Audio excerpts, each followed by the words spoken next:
ইরানের বিরুদ্ধে মার্কিন ইসরায়েলি যুদ্ধ কি বিশ্ব রাজনীতিতে এক বিশাল পরিবর্তন নিয়ে আসলো? মধ্যপ্রাচ্যের চলমান সংঘাতে যুক্তরাষ্ট্র ও ইসরায়েলের কৌশলগত পরাজয় কি পশ্চিমা সামরিক শ্রেষ্ঠত্ব নিয়ে এতদিনের ভ্রান্ত ধারণাকেই পাল্টে দিল? দীর্ঘকাল ধরে চলা মার্কিন একচ্ছত্র আধিপত্যের যে কালোছায়া বিশ্বজুড়ে জেঁকে বসেছিল, ইরানের দৃঢ় প্রতিরোধ তাতেই বড় ধরনের ফাটল ধরালো। ইরান যুদ্ধই কি যুক্তরাষ্ট্র নিয়ন্ত্রণাধীন একমেরু বিশ্ব ব্যবস্থার অবসান ঘটিয়ে একটি বহুমুখী বিশ্ব ব্যবস্থার সূচনা করবে? কেমন হতে চলেছে আগামী বিশ্ব ব্যবস্থা? ইরান বনাম মার্কিন ইসরায়েলি সংঘাত ছিল বাস্তববাদী রাজনীতির এক নতুন মোড়, যা যুক্তরাষ্ট্রের একমেরু বিশ্ব ব্যবস্থার কাঠামোগত দুর্বলতাকে উন্মোচিত করেছে। যখন একটি প্রতিষ্ঠিত পরাশক্তি তার পূর্ণ সামরিক ও অর্থনৈতিক নিষেধাজ্ঞা দিয়েও ইরানের মতো একটি আঞ্চলিক শক্তিকে নতজানু করতে ব্যর্থ হয়, তখন বিশ্বমঞ্চে সেই পরাশক্তির প্রতিরোধ ক্ষমতা প্রশ্নবিদ্ধ হয়। ইরানের এই দৃঢ় প্রতিরোধ ক্ষমতা প্রমাণ করেছে যে বিশ্ব এখন আর কেবল যুক্তরাষ্ট্রকেন্দ্রিক সামরিক শ্রেষ্ঠত্বের উপর নির্ভরশীল নয়, বরং ক্ষেপণাস্ত্র সক্ষমতা, ড্রোন প্রযুক্তি, সাইবার যুদ্ধ এবং অসম যুদ্ধের যুগে প্রথাগত পশ্চিমা রণকৌশল তার কার্যকারিতা হারাচ্ছে। এই কৌশলগত পরাজয় বিশ্বজুড়ে মার্কিন নিরাপত্তা বলয় থেকে বেরিয়ে আসার একটি মনস্তাত্ত্বিক পথ তৈরি করেছে, যা চীন ও রাশিয়ার মতো উদীয়মান শক্তিগুলোর জন্য নতুন সুযোগ সৃষ্টি করেছে। ফলে একক আধিপত্যের পরিবর্তে সার্বভৌমত্ব, আঞ্চলিক জোট এবং জ্বালানি রাজনীতির বহুমুখীকরণ আজ বাস্তব সত্য। সুতরাং ইরান যুক্তরাষ্ট্র সংঘাত কেবল একটি যুদ্ধ নয়, বরং এটি বৈশ্বিক ক্ষমতার ভারসাম্য পরিবর্তনের সেই বিন্দু, যা যুক্তরাষ্ট্র নিয়ন্ত্রিত এককেন্দ্রিক শাসনের অবসান ঘটিয়ে একটি মাল্টিপোলার বা বহুমুখী বিশ্ব ব্যবস্থার আনুষ্ঠানিক সূচনা করছে, যেখানে আঞ্চলিক শক্তিগুলোই হবে আগামী দিনের ক্ষমতার প্রধান নিয়ন্ত্রক।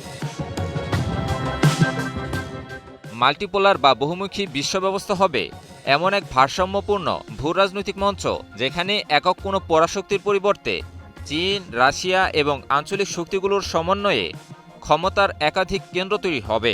এই ব্যবস্থায় মার্কিন ডলারের একচ্ছত্র আধিপত্য হ্রাস পাবে এবং দেশগুলো নিজস্ব মুদ্রায় বা বিকল্প অর্থনৈতিক জোটে লেনদেনের মাধ্যমে বৈশ্বিক অর্থনীতিতে নিজেদের নিয়ন্ত্রণ প্রতিষ্ঠা করবে। এখানে সামরিক শক্তির চেয়ে অর্থনৈতিক স্বার্থ ও কৌশলগত স্বায়ত্তশাসন বেশি গুরুত্ব পাবে। ফলে ছোট ও মাঝারি রাষ্ট্রগুলো কোনো নির্দিষ্ট বলয়ের আজ্ঞাবহ না থেকে একাধিক শক্তির সাথে দর কষাকষির মাধ্যমে নিজেদের জাতীয় স্বার্থ উদ্ধারের বৃহত্তর সুযোগ পাবে। এক কথায়, এটি হবে একটি সার্বভৌমত্ব নির্ভর এবং প্রতিযোগিতামূলক বিশ্ব, যেখানে কোনো একটি দেশ নয়, বরং সম্মিলিত সিদ্ধান্ত ও আঞ্চলিক জোটগুলোই আগামীর বৈশ্বিক শৃঙ্খলা নির্ধারণ করবে। ইরানের প্রতিরক্ষা মন্ত্রণালয়ের মুখপাত্র ব্রিগেডিয়ার জেনারেল রেজা তালাইনিকের কণ্ঠেও প্রতিধ্বনিত হয়েছে মার্কিন একমেরু বিশ্ব ব্যবস্থার পতনের সেই অমোঘ সুর। তার মতে, ইরানের বিরুদ্ধে মার্কিন ও ইসরায়েলি আগ্রাসী যুদ্ধ কেবল একটি সামরিক সংঘাত নয়, বরং এটি বিশ্বজুড়ে চেপে বসা এক পাক্ষিকতা ও দীর্ঘদিনের বিশ্ব একনায়কতন্ত্রের মেরুদণ্ড ভেঙে পড়ার শব্দ বিশ্ববাসীকে আরও স্পষ্টভাবে শুনিয়ে দিয়েছে। জেনারেল তালাইনিকের এই বক্তব্য মূলত সেই বহুমুখী বিশ্ব ব্যবস্থারই ইঙ্গিত দেয়, যেখানে পশ্চিমা সামরিক শ্রেষ্ঠত্বের ভ্রান্ত ধারণা ভেঙে চুরমার হয়ে গেছে এবং মার্কিন একচ্ছত্র আধিপত্যের অবসান ঘটিয়ে একটি নতুন ভারসাম্যপূর্ণ বৈশ্বিক শৃঙ্খলার পথ প্রশস্ত হয়েছে। পরিশেষে বলা যায়, ইরান বনাম মার্কিন ইসরায়েলি এই সংঘাত কেবল একটি আঞ্চলিক যুদ্ধ নয়, বরং এটি সমকালীন বিশ্ব ইতিহাসের এক সন্ধিক্ষণ। পশ্চিমা সামরিক শ্রেষ্ঠত্বের দীর্ঘদিনের দম্ভ যখন ইরানের দৃঢ় প্রতিরোধের মুখে থমকে দাঁড়ায়, তখন তা বিশ্বজুড়ে মার্কিন একচ্ছত্র আধিপত্যের অবসানকেই ত্বরান্বিত করে।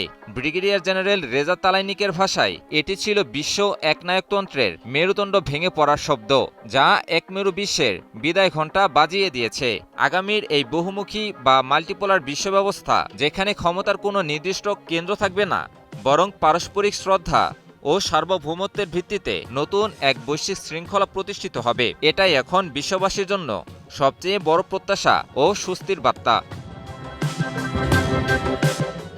ইমন আলী, নিউজ 24।